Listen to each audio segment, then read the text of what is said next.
Scripture today. Let's get it.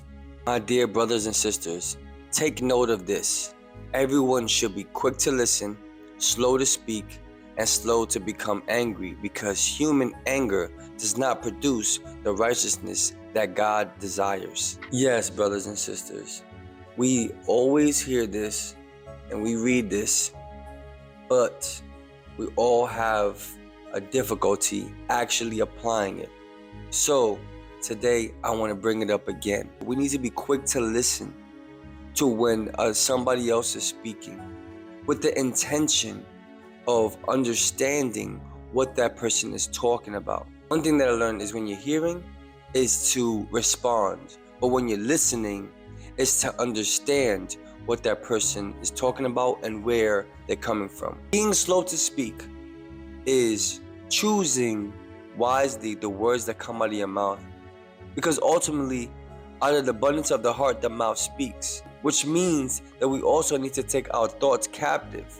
Our words have power. We can either bless someone or we can curse them with our lips. We need to learn to speak life into one another.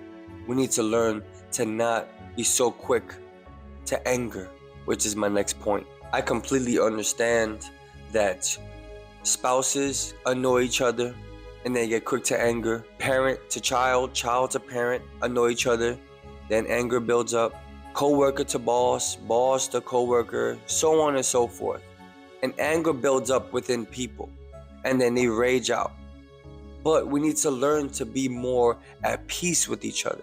And even in those difficult times of misunderstanding, miscommunication, disagreements, or whatever may be taking place, we should give each other space and then come back so that we can listen and be slow to speak. What does it say here? Human anger does not produce the righteousness that God desires. The kingdom of heaven is about being united. We're all loving each other the way He loved us. We need to give grace the way He gave us. And in order to do so, we need to learn to be more humble. We need to learn that being angry shouldn't be our first response, even though we were raised certain ways, even though we have gone through certain experiences. Whatever the case may be, we need to all practice this scripture. Every single one of us. The application is most important. You cannot read the instructions to bake a cake and then go ahead and do it your own way and forget what the instructions say, because it's not going to work. God has the desire for all of us to love one another and to be humble with each other. Not to be angry, because at the end of the day, anger does not make it into heaven. Brothers and sisters, that's all I got. Of course, remember to give grace, because at one point, you also needed grace. Till the next time.